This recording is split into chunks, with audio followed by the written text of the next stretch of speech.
let's get you more updates as far as the Congress worker who has raked a massive political storm with his letter to the leader of opposition, Rahul Gandhi. Now, the Congress insider in his letter stated that the UP Congress has become a hub of corruption and abuse and blamed Priyanka's PA Sandeep Singh for the same.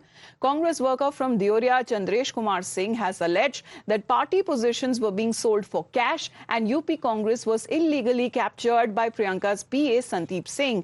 He has alleged that women workers were lured with party positions and called to hotels, therefore implying that Congress was unable to gain momentum in Uttar Pradesh. Let's listen in to what are these major allegations that has been made by this Congress leader. देखिए, लोकतंत्र की लड़ाई विचारधाराओं की है, सिद्धांत की है और मूल्यों की है। उत्तर प्रदेश कांग्रेस कमेटी इस समय प्रियंका गांधी जी के पीएस संदीप सिंह के कब्जे में है और यहां पर लोकतांत्रिक मूल्यों की लगातार हत्या हो रही है। कार्यकर्ताओं की उम्मीदों पर पानी फेरा जा रहा है। इस संदर्भ में मैंने राहुल गांधी जी को पत्र लिखा और अभी तक राहुल गांधी जी के यहाँ से कोई स्पष्टीकरण नहीं आया है। इस बात को भी मैंने उत्तर प्रदेश कांग्रेस कमेटी के सामने उठाया था। राष्ट्रीय अध्यक्ष के चुनाव से पहले उत्तर प्रदेश में पीसीसी और एआईसीसी मेंबर बनाए। दो तरह के मेंबर होते हैं, इलेक्टेड और कोऑप्टेड। इलेक्टेड मेंबरों का कहीं भी उत्तर प्रदेश में इलेक्शन नहीं किया गया है और उनको नॉमिनेटेड मेंबर की तरह 12-12 हज़ार रुपया लेकर मेंबर बनाया गया है। इस संबंध में मैंने राष्ट्रीय अध्यक्ष को भी पत्र लिखा कि इस मामले की जांच कराएं। इलेक्टेड मेंबर जो होते हैं वो जाके एआईसीसी मेंबर चुनते हैं, ना कहीं एआईसीसी मेंबर का चुनाव हुआ, ना पीसीसी मेंबर का चुनाव हुआ और उत्तर प्रदेश में सभी के सभी एआईसीसी और पीसीसी मेंबर अवैध हैं। ये एक तरह से देखा जाए तो कांग्रेस के मूल्यों की हत्या है। Well, that's explosive allegations that are now being leveled by the Congress worker with this letter by the Congress worker that has given fresh ammo to the BJP in the state of Uttar Pradesh, who is now cornering the Congress over the charges of graft within the party. BJP is alleging that this is nothing new and the Congress was already knee-deep in corruption. Meanwhile, Congress ally, the Samajwadi Party, has claimed that Congress worker who has penned the letter to Rahul Gandhi seems to be inspired by the BJP. Institutionalise corruption Congress ने इस देश में शुरू की और जिसका संताप 50 वर्ष देश ने सहा है। जिस पार्टी का नेशनल प्रेसिडेंट और प्रधानमंत्री श्री राजीव गांधी जी ने खुद एक बड़े सभा में कहा था कि मैं दिल्ली से 100 रुपया भेजता हूं, गरीब के पास 15 रुपए पहुंचते हैं, वो 85 रुपए लूटने वाले कांग्रेस के नेता जो जिले से लेकर लोकसभा तक बैठे हैं, आज उसका ही खुलासा कांग्रेस पार्टी के एक कार्यकर्ता ने किया।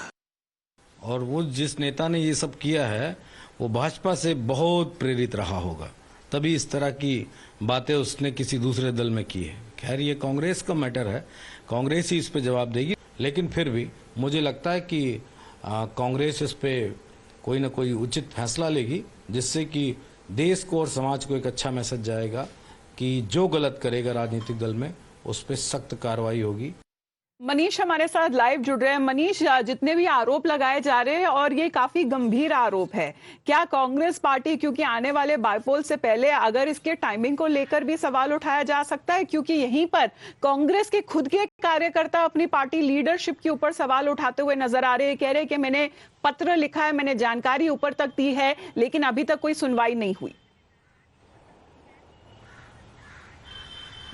देखिए, किसी भी पार्टी का किसी भी प्रदेश में मजबूत होना उनके कार्यकर्ताओं के उत्साह पर निर्भर करता है, बेस वोट बैंक पर निर्भर करता है। कांग्रेस ने 89 के बाद उत्तर प्रदेश में अपनी राजनीति जमीन खोई है। एक मौका समाजवादी पार्टी के साथ गठबंधन करने के बाद कांग्रेस को मिला है कि अपनी राजनीतिक खोई हुई जमीन को वापस किया जाए, लेकिन ऐसी घटनाएं कांग्रेस के सांगठनिक पदाधिकारियों पर इस तरह के आरोप न केवल चौंकाते हैं बल्कि बेहद चुनौतीपूर्ण स्थिति कांग्रेसियों के लिए पैदा कर देते हैं।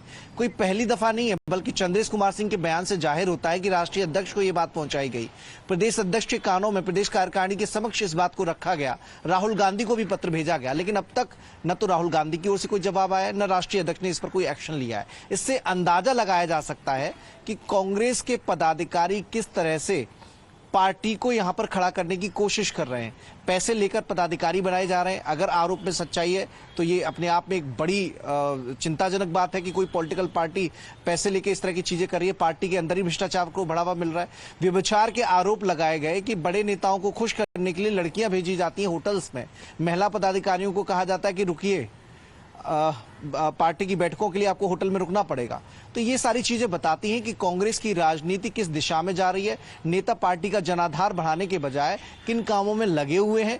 चंदेल सिंह के आरोपों पर बड़े कांग्रेसी नेताओं ने चुप्पी साध रखी है। आज प्रमोद तिवारी जो कि प्रयागराज में थे, उनसे बात करने की कोशिश हुई, लेकिन उन्होंने इस पर बोलने से मना कर दिया।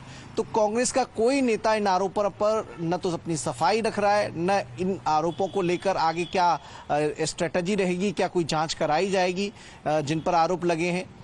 इस तरह की कोई बात कांग्रेस आला कमान की ओर से अब तक सामने नहीं आई है। तो चुप्पी साधी हुई है जहां तक अगर कांग्रेस के बारे में बात की जाए, क्योंकि काफी सवाल उनके लीडर से भी उठाए जा रहे हैं कि ये जो आरोप लगाए जा रहे हैं उन्हीं की कार्यकर्ता की तरफ से, क्या इनमें कोई सच्चाई है भी या नहीं। Manish continues to be with us. The BJP on the other hand is taking a jibe with the Congress party, saying that this is nothing new. The Congress party already is in knee deep corruption. As far as corruption and Congress are concerned, both of them are married to each other. Congress is married to corruption. And not from today, since time immemorial, whenever Congress was formed. I also read the letter of the Congress partymen from Uttar Pradesh, alleging that there has been humongous corruption in the party itself. And the party office of Uttar Pradesh of Congress has become a den of corruption. But I feel these all fall into deaf ears. The Congress party very conveniently chooses and picks up issues where it can attack others, but when it comes to themselves, they are quite oblivious about the fact that they don't want to pick up these issues. अगर मनीष अगर बात की जाए, क्योंकि अगर कांग्रेस के अंदर कोई बोलने को तैयार नहीं है, तो आखिरकार अगर उनकी जो सहयोगी पार्टियां हैं इंडिया ब्लॉक में, क्या वो रिएक्ट कर रही हैं? देखिए, समाजवादी पार्टी इंडिया ब्लॉक की महत्वपूर्ण मेंबर है। उत्तर प्रदेश में सबसे ज्यादा सीटें समाजवादी पार्टी ने जीती हैं।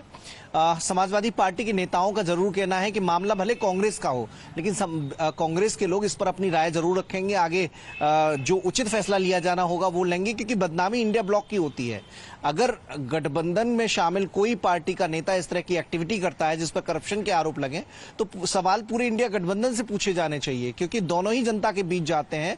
दोनों इंडिया गठबंधन के बैनर तले जनता का वोट हासिल करने की कवायद लोकसभा चुनाव में कर चुके हैं, और आगे उन चुनाव में दोनों साझीदार रहेंगे। ऐसी बात भी दोनों पार्टियों के नेताओं की ओर से कही जाती है, और 2027 तक गठबंधन बना रहेगा, ये दावे भी किए जा रहे हैं। तो ऐसे में जनता की नजर में जरूर दोनों की जिम्मेदारी और जवाबदेही बन जाती है। तो ऐसे में सपा ने भी कहा है कि भले कांग्रेस का आंतरिक मसला हो, लेकिन कांग्रेस के नेता इस पर उचित फैसला लेंगे। लेकिन अभी तक न तो राहुल गांधी, न मल्लिकार्जुन खड़गे जो कि कांग्रेस के राष्ट्रीय अध्यक्ष हैं, नहीं प्रदेश कांग्रेस के किसी नेता की ओर से इन आरोपों पर कोई बात रखी गई है, कोई सफाई पेश की गई है।